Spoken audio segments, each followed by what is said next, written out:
teman-teman alumni yang memang mau menjadi reseller bisa kan ke Dharma Jaya Bisa itu, langsung, ya kan? bisa itu. Dari zaman SMA itu, apakah relate dengan pekerjaan yang Adit sekarang? Enggak sama sekali. Oh, nggak sama sekali, oke. Kan kalau di Kamsis itu kan ada special requirement di mana anak-anak di situ adalah kalau bisa yang punya basic bela diri. Oh gitu, Basic baru bela tahu tuh. diri. Kan Jadi ada cewek-cewek juga ya kalau nggak salah. ada. Mereka juga, saya sih berharapnya ke depannya IKA Alumni ini bisa dipimpin oleh generasi-generasi yang lebih.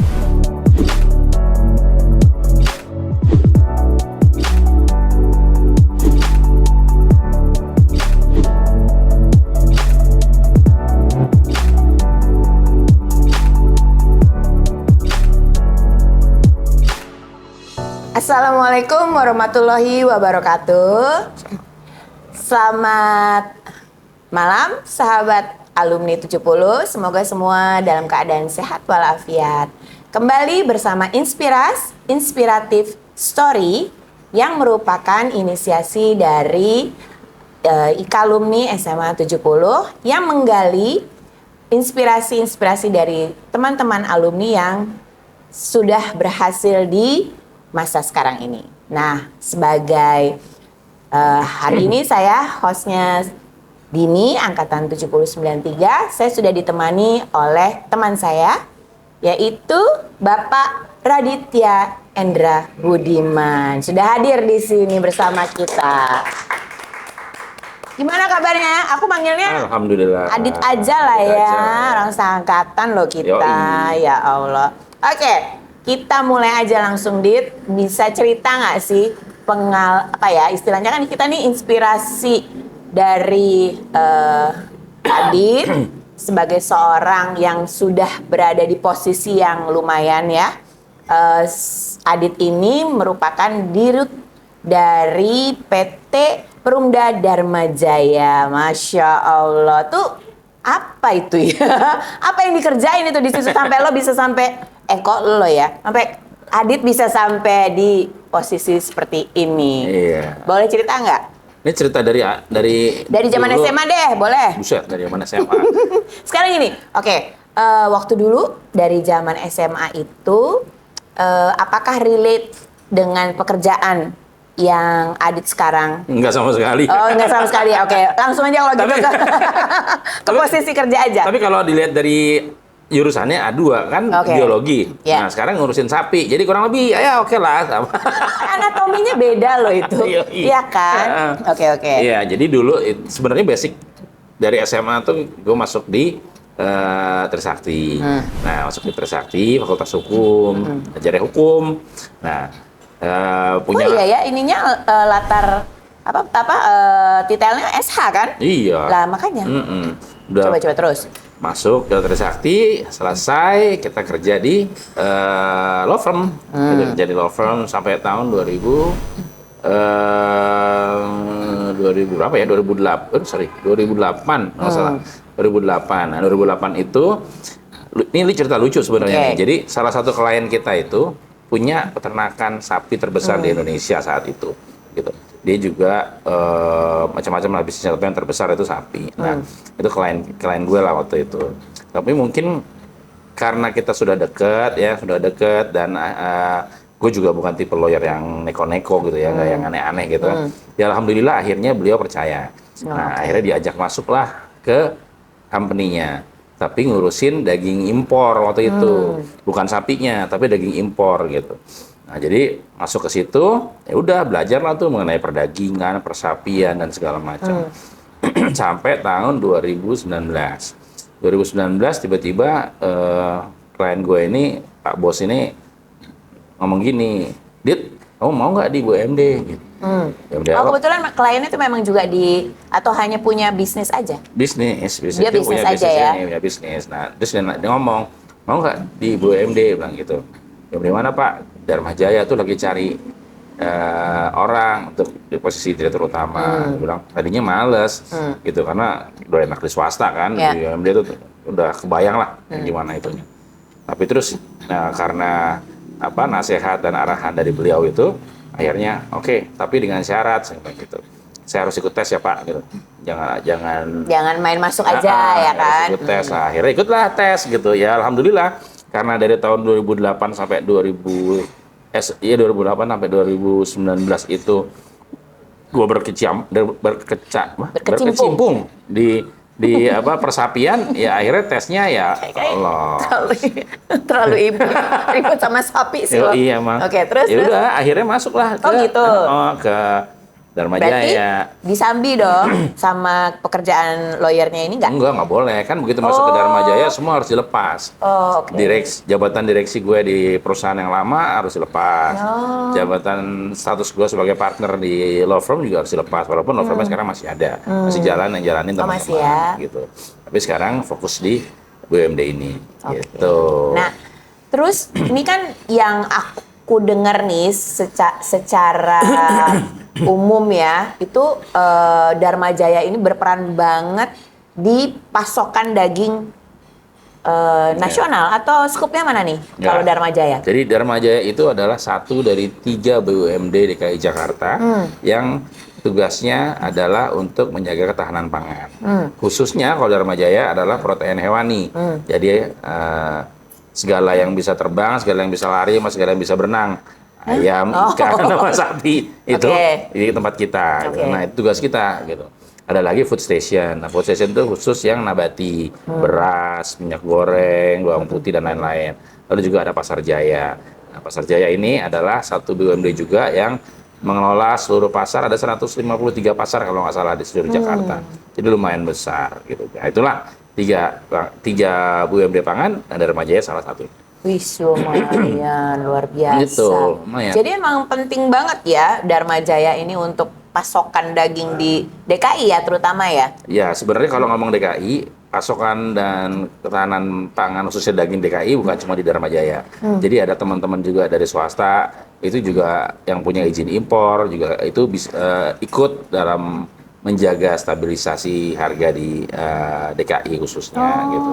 Dharma Jaya itu sebagai apa istilahnya? Sebagai penengah seandainya ada gejolak-gejolak harga daging dan segala macam, baru kita turun tangan. Tapi kalau baik-baik aja ya kita jalan seperti biasa normal.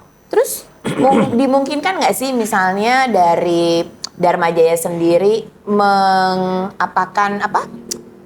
bukan merekrut ya, tapi membantu perekonomian atau teman-teman alumni gitu. Mungkin nggak sih, apakah teman-teman alumni bisa buka usaha atau mengajukan gitu? Itu gimana tuh? Ya, mungkin banget. Kita juga punya program reseller namanya. Program reseller di mana yang mau bisa daftar di Dharma Jaya untuk menjadi reseller kita dengan certain amount gitu, dia bisa belanja di kita kasih diskon sehingga dia bisa berjualan dengan harga yang sama dengan apa yang kita jual.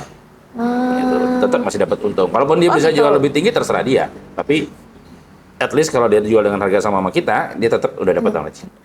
Kalau misalnya kita compare dengan penjualan lewat media sosial ya, kayak misalnya di Shopee atau misalnya marketplace lah ya, itu harganya tuh comparable atau bisa lebih murah jauh atau gimana tuh? Kita memang salah satu tujuannya kan menjaga ketahanan pangan. Jadi karena kita bukan perusahaan konglomerasi, justru malah kita memang memastikan bahwa harga-harga itu bisa terjangkau oleh masyarakat di DKI. Makanya insya Allah kita sih selalu berusaha untuk supaya harga-harga itu bisa lebih murah daripada harga-harga pasar. Tugas kita memang itu sebetulnya. Iya, yang aku dengar juga beberapa kali dari Dharma Jaya bikin semacam bazar murah ya di SMA 70 tuh. Itu keren loh. Iya. Idenya. Memang itu dia, kita jadi punya setiap hari itu sebenarnya kita keliling ke 6 lokasi di setiap wilayah DKI. Nah, mobil-mobil kita keliling bergantian, misalnya hari ini kelurahan Petamburan misalnya, besoknya ke kelurahan Ulu Jami gitu. Nah, itu selalu keliling setiap hari. Jadi semuanya kebagian. Untuk memastikan itu tadi, program kita kan memastikan masyarakat bisa membeli daging atau apapun itu yang kita sediakan dengan harga yang reasonable. Nah, sekarang ini ya, tanya lagi, pernah nggak sih kepikir sama seorang Adit nih dulu ya di SMA 70 sampai pada posisi ini? Nggak sama sekali. Jadi waktu kegiatan di SMA tuh gimana? Punya memori yang menyenangkan atau Wah, 70 tuh kan kita sebagai alumni 70 tuh kalau kemana-mana tuh kalau lagi nyetir kayaknya mobilnya belok sendiri gitu pokoknya. perasaan Maksudnya bisa belok sendiri begitu ya? ke gulungan gitu. Jadi Iya, iya. memang ya kita kan juga tahu lah rasanya kita di 70 kan ya, happy. Maksudnya tekanan mungkin ada tapi kita nggak peduli. Tapi seorang Adit itu dulu waktu zaman SMA tuh kayak apa sih? Kan kita kan beda jurusan ya. Wah, gua anak baik-baik. Oh iya sih. Terus nggak pernah nongkrong. pernah ada yang digebet nggak sih? Kok gebet ya Allah bahasanya? Banyak, cuma nggak ada yang berhasil. Cuma nggak ada yang berhasil sendiri. Oh pokoknya. iya, agak suram ya masa percintaan itu. Iya. Terus pernah nggak kayak misalnya, oh nanti gue pas udah lulus gue akan menjadi begini tuh pernah nggak terlintas atau apa sih kira-kira yang Cita-cita. atau cerita-cerita zaman SMA lah yang kira-kira membuat seorang Adit tuh wah gue mesti gini nih. Sebenarnya sih cita-cita gue cuma satu. Kalau apapun yang terjadi terhadap diri gue itu, gue pengen supaya diri gue tuh bisa ada manfaatnya buat teman-teman yang membutuhkan. Artinya membutuhkan bukan konteks sosial ya, artinya apapun, membutuhkan dalam konteks kerjasama lah, dalam pekerjaan kah, dalam apapun lah gitu. Ini hubungan apa asmara? Enggak ya? Itu saling membutuhkan. Oh, itu saling membutuhkan. Ya, betul. Jadi yang penting buat gue cita-citanya cuma itu. Dan alhamdulillah dengan posisi sekarang ini, walaupun ya bisa dibilang bukan sukses lah ya, tapi di posisi yang alhamdulillah gue bisa bantu beberapa teman-teman untuk apa namanya bisa ikut bareng sama gue. membangun bersama-sama ya.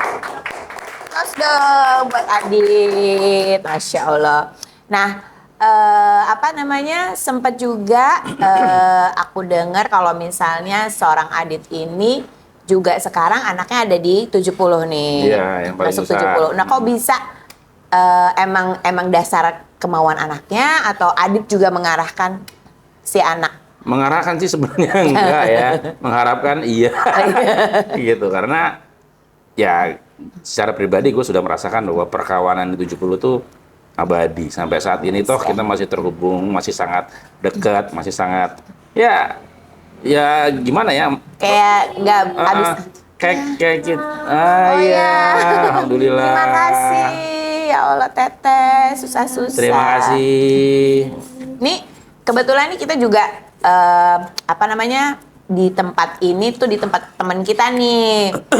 Jadi lokasinya di Simpang Raya. Jadi kalau misalkan teman-teman alumni yang lewat dan merasa lapar bisa mampir di Simpang Raya. Dan ini tempatnya enak loh. Iya. Maksudnya ada ruangan untuk meeting juga ada, Iya. bisa kita pakai tuh di depan sana. Terus apa ini buat apa keluarga juga rame Iya. bisa gitu. Bahkan untuk ngerokok juga bisa kayaknya. Iya bisa Nanti ada parkiran. ruangan sendiri. Iya benar. Jadi memang di sini tuh lumayan sangat fungsional ya Iya, tempatnya dan strategis. dan strategis. Jadi pintar tuh kawan kita satu. Iya. Hoki banget ya.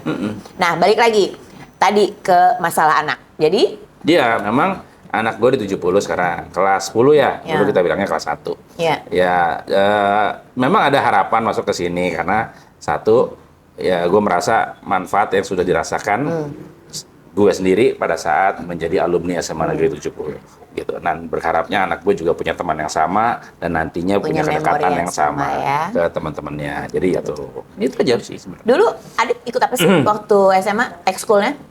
Di basket sebentar. Basket. Iya, basket sebentar. Oh. Terus kalau kamsis itu bukan ekskul sebenarnya.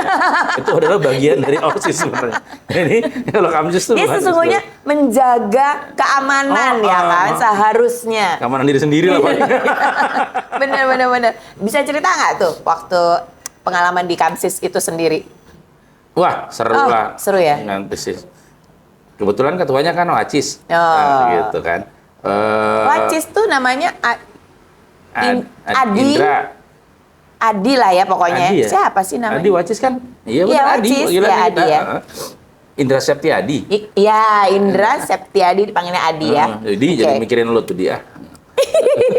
Gitu, iya, aktuanya dia, terus ya seru lah. Kenapa dia nggak masuk ke situ? Karena mungkin waktu itu kan kalau di Kamsis itu kan ada special requirement di mana anak-anak di situ adalah kalau bisa yang punya basic bela diri. Oh gitu. Basic Baru bela tahu tuh. diri. Kan Jadi ada cewek-cewek juga ya kalau nggak salah. ada mereka juga basic bela diri kayak merpati putih, Oh, iya. segala macam. Terus ada tunggul juga, itu kan tunggul juga ikut taekwondo kalau nggak salah waktu itu. Jadi ya seru lah gitu loh. Dan ya seru. Tapi ya, yang seingat aku tuh dulu itu kalau masuk Kamsis memang urusannya ngebela teman-teman, apalagi gardu terdepan ketika melawan musuh kita itu, ya kan? Iya sih, sebenarnya yang idealnya tuh sebenarnya untuk mencegah keributan. Tapi Tapi kita kan ada kunjungan juga kan? ada Kamsis, kayak ya STM kan? penerbangan, kayak Iya, SMA iya. 82 sama Emang kayak STM juga pernah ya? udah, STM Oh, penerbangan, iya. SMA 82 sama mana itu lagi ya? Aku 46 ikut yang kalau nggak di salah. 46. Iya, 46 Yang kalau nggak 46 salah. tuh. Iya, seru juga tuh. Itu ngeri sih sebenarnya. Tapi hebat tuh. Cuma kita kayaknya cuma angkatan kita doang deh Iya, tuh yang kayak angkatan ngadain kita yang kayak misi gitu. perdamaian itu. Bener. Iya, Kayak kemana-mana ya kan. Kalau yang lain kayaknya Kamsis enggak. itu ya berantem udah. Gitu. Ya kan? Ya Allah. Oke. Nah, punya kira-kira pengalaman apa yang waktu di zaman SMA yang sangat berkesan buat Adit sampai dengan saat ini? Wah, apa ya SMA yang berkesan? Yang berkesan sih sebenarnya persahabatan ya kalau dari 70 tuh. Waktu itu ya kita tuh apa ya? Kita tuh nggak mikir macam-macam, yang penting pokoknya kita bisa bareng pulang sekolah, terus ada waktu sedikit kita jalan-jalan gitu bareng. Udah dia kayaknya itu doang sih. Pokoknya fun ya? Happy lah pokoknya Kayaknya 70. dulu zaman Kayaknya nggak ada SMA, beban iya. gitu ya. Sampai nggak mikirin nilai gue. Aduh, emang kalau dipikir zaman SMA itu sama zaman emang paling indah ya. Bener nggak sih? Nah, terus kalau misalnya untuk seorang Adit nih, punya pesan dan pesan nggak sih buat anak-anak zaman sekarang yang istilahnya tuh sangat berbeda mindset ya Iya, sama bener. kita. Nah, itu punya pesan nggak buat mereka? Iya, pesannya pokoknya jangan cepat menyerah. Jangan cepat menyerah, hadapi semua pekerjaan itu apa adanya dulu. Apalagi kalau belum punya pengalaman ya. Percayalah bahwa apa yang kamu lakukan sekarang pasti akan ada manfaatnya untuk apa yang akan kamu lakukan berikutnya. Gitu. Karena banyak loh sekarang ini teman-teman yang pengusaha ya, yang Ya. posisinya udah tinggi-tinggi gitu. Mereka merekrut anak-anak kalau dibilang apa Gen Z sekarang macam gitu ya, Gen Z segala macam gitu. Dan mereka sebagian, ini nggak semua ya, sebagian besar tuh memang easy to give up gitu loh. Kalau udah nggak seneng, Udah resign, keluar. gitu. Kayaknya mereka nggak mikir cari kerjaan tuh susah gitu. Itu saya bingung juga. Mereka tuh. kayaknya Hebat emang itu memang anak-anak. itu carinya yang easy going aja gitu, Iya. yang nggak pengen nyusahin. work life balance ya istilahnya ya. Gitu ya. Kalau kita Kayak kan dulu kebanyakan. enggak. Gila, gue pulang dari Senin masuk, Rabu malam baru pulang kadang-kadang. Emang bener-bener. Gitu. Makanya emang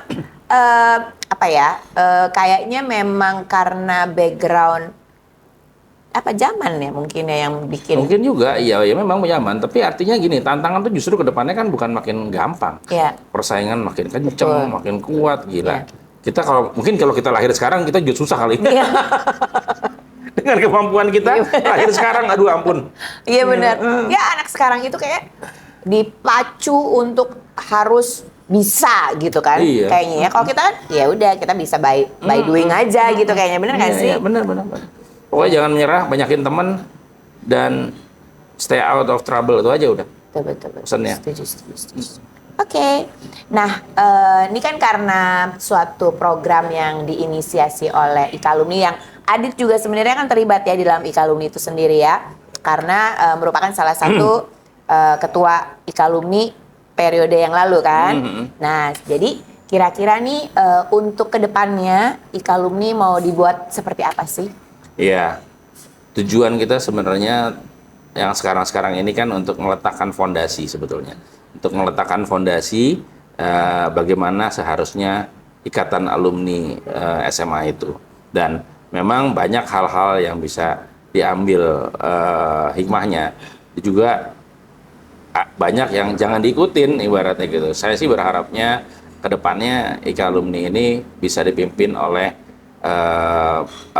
generasi-generasi yang lebih muda. Karena kita tuh sebetulnya jembatan dari generasi yang sebelumnya ke kita, dan pengennya generasi-generasi muda yang sekarang 2000-an ya 2000-an atau 90 late 90 lah gitu misalnya gitu, itu udah ambil peran gitu. Karena mungkin bahasanya juga sudah berbeda ya antara kita sama teman-teman tahun 2000-an itu juga sudah berbeda. Jadi ayolah supaya IKA Alumni juga tetap catch up dengan zamannya. Terus untuk program-program yang kira-kira dari dari Adit lah, yang kira-kira bisa membangun IKA Alumni itu lebih maju lagi tuh, ada nggak yang ide-ide atau Sebenarnya yang kira-kira belum dikembangkan gitu ya? Sebenarnya beberapa program yang udah dijalanin itu udah baik. Maksudnya Wahyu juga udah punya program sendiri, dan sebetulnya programnya Wahyu juga sangat baik ya, atau yang UMKM dan segala macam itu. Itu kalau kita kalau diteruskan itu insya Allah bisa bermanfaat juga buat semua. Karena sekali lagi tidak semua orang ditakdirkan untuk jadi profesional, bisa juga untuk jadi pedagang, bisa juga untuk jadi pengusaha gitu kan. Jadi itu menurut saya sangat help. Ya, apalagi Adit ya, dari lawyer itu coba dari kalau dilihat-lihat ya, kalau dipikir-pikir SMA ikutnya A2, harusnya jadi dokter dong, ya kan paling enggak. Nggak nyampe otaknya. Atau apoteker lah, ya kan? Itu kimia ampun. Gitu ya kan, nah terus A2. Tapi ternyata malah lawyer, bisnis lawyer itu kan ranahnya A3 sebenarnya ya, kamu ya. Jadi kan melintas. Nah, terus jadi pedagang sapi, daging dan lain sebagainya. Itu kan sesuatu perubahan yang kayaknya dari SMA, gue kayaknya nggak kepikiran nih jualan daging, ngurusin daging untuk daerah DKI ini gitu. Jadi makan doang. Ya kan, jadi kayak yang memang life runs like that gitu ya. Jadi harusnya memang kita menikmati apa yang kita jalani. Yes, betul. Baik. Let it flow. Oke. Nah, sebagai penutup, kita cuma bisa bilang buat teman-teman semua, buat istilahnya rekan-rekan juga yang melihat, kalau misalkan seorang Adit bisa, kenapa kalian tidak bisa? Ya kan? Jadi, sampai ketemu dan terima kasih untuk waktunya di tengah kepadatannya seorang Adit. Terima kasih untuk... Oh, ternyata ada pertanyaan dari pemirsa. Yes. Boleh. Adit, tanya nih. Waktu di dekat tempat aku di Mampang Hospital itu depannya itu ada Dharma Jaya. Iya. Itu termasuk ada juga. Iya.